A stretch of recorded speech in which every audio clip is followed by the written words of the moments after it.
When I made my How Strong Are the Archons video, I listed all of their notable feats that each make them powerful in their own regard, and one god that really stood out to me the most was Lesser Lord Kusanali, or Booer. With what little we knew of her, she's really proven herself to be a crafty and formidable opponent, and today, I want to make a follow-up to that video by taking a character analysis into Booer, the small but deadly Archon.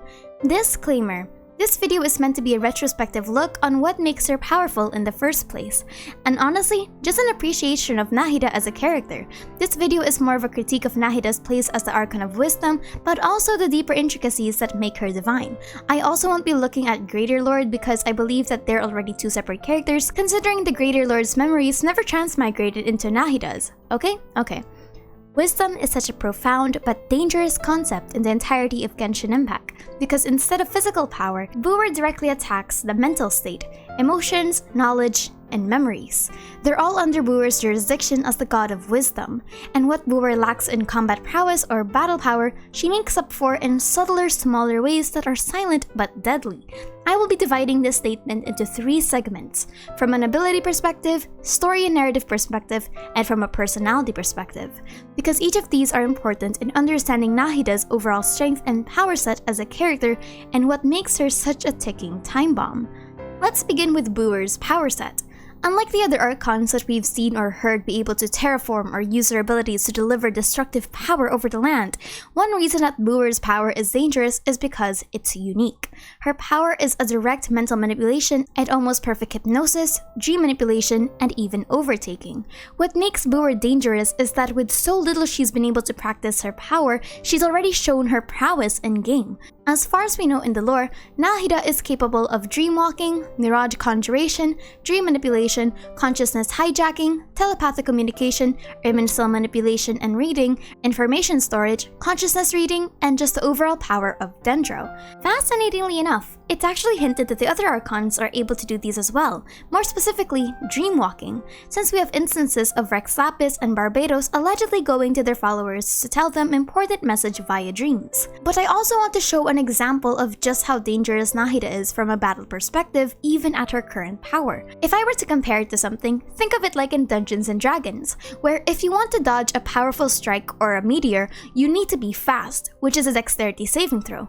But Nahida is more so intelligence, wisdom, and charisma, or overall, mental resilience. At the moment, there's no known limitation to her hijacking and mental abilities. What Nahida lacks in physical power, she makes up for in capitalizing on other people's weaker mental states. Case in point, the Shoki no Kami bested Nahida in terms of physical power just by sheer magnitude, and it was also powered by the Electronosis alongside several elemental delusions. But he still became susceptible to the dream technique Nahida used in the beginning of the fight, which lulled him into a dreamlike state to investigate all 168 iterations of the Balladier's attacks. It's like an algorithm that investigates all possible outcomes. And I do need to iterate that the 168 loops aren't reality. It's the Balladier's dreams, which were eventually compiled into divine knowledge capsules, which means in real time, the Balladier was asleep or was in stasis. We also know that someone as physically powerful as a traveler is still susceptible to consciousness hijacking, and even Dotare was contested when he performed a mass manipulation. Now the question is that if Nahida were to train that power with more years to come, could she potentially execute that technique on fellow divine entities as well? Perhaps her other Archons? Now from the narrative perspective, Nahida's greatest asset is her intelligence and knowledge above even the other divine entities. But it's not just because she gets to know more, but because of the intricate relationship between wisdom and Celestia.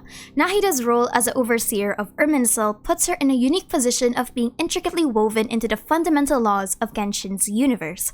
In Genshin, the more you know, the more dangerous you are in the endgame. The goddess of flowers, for example, warns that higher knowledge has a price to pay, and to seek not the mysteries of the sky and the abyss. We also know that Celestia delivers divine nails to certain civilizations that knew too much about the past, which actually applies with a lot of things, but even more so when knowledge has constantly been censored, monopolized, threatened, or abused by all sorts of factions in the game. Knowledge has not only been the currency of Sumeru, but also the entirety of Tevat. The Irminsul is a tree that contains the records of every creature in Tevat that was birthed here. Humanity at one point lusted over knowledge and wisdom to the point of entering forbidden territory. We know that simply knowing something can have unforeseen consequences. It's that fascinating monopoly of knowledge in Genshin that is constantly repeated in important storylines. Now think of all those concepts that I just mentioned and pull them into one character. A character that knows the secrets of the gods and has revealed so much to us about the heavenly principles, the Irminsul, and even our sibling. She essentially oversees every thought and information that has been recorded in history ever. And if Wander's manipulation of the Irminsul is indicative of anything, it's that Nahida very much so has the ability to do that as well. Though it is important to note that Nahida does not have access to the Benjo Gnosis anymore, but she still does oversee some aspect of the Irminsul. Now from a personality standpoint, and I think this is what makes Nahida a very fascinating character to dissect.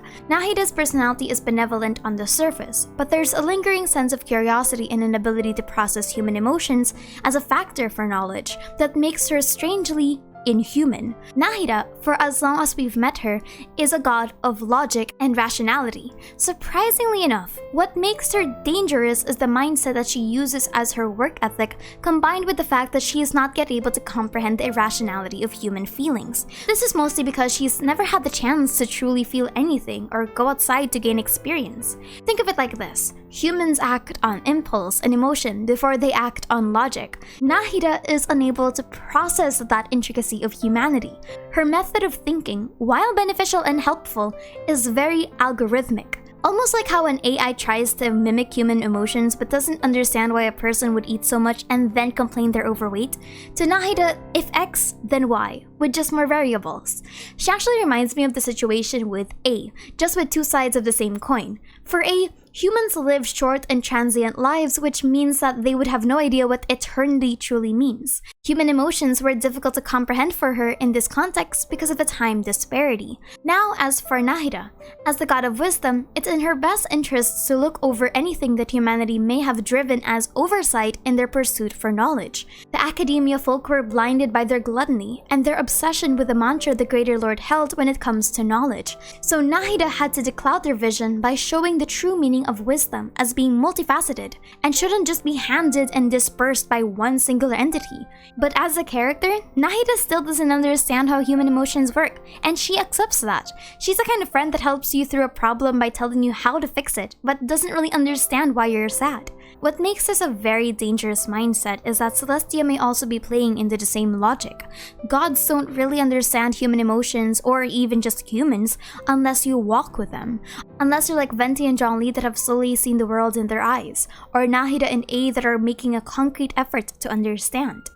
Now, what's the point of all of this? Well, one is because I love Nahida, and two is that Nahida's role to play in the grander scheme of Genshin's story is well defined by the amount of knowledge she can potentially give to the traveler. Unlike how Venti, Zhongli, and A seem to understand the more notorious and sentimental aspects of Celestia, Nahida gives us practical wisdom and doesn't really understand the importance of censoring herself because she hasn't really fully comprehended the magnitude of her role as a god. So far, she's given us information about Celestia without really understanding the inner workings of the heavenly principles.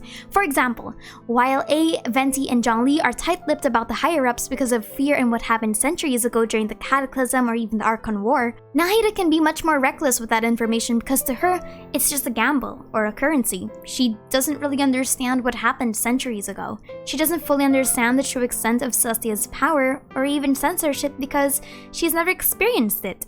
There's no level of fear in her at the moment, even going as far as to gamble breaking a gnosis. While she was just bluffing, I doubt the older Archons would approve of that risk. Nahida is one, if not the most powerful asset the Traveler has in uncovering the truth of their world and their sibling, and I'm so happy she got to showcase her intelligence and personality in the Archon quest. She definitely has a lot of room to grow as a character, and I'm excited to see how she'll manifest her wisdom in the future, especially since the further we go along, the more it seems we'll need her help in knowing more about Celestia. Anyway, my name is Aster and thank you for chilling with me.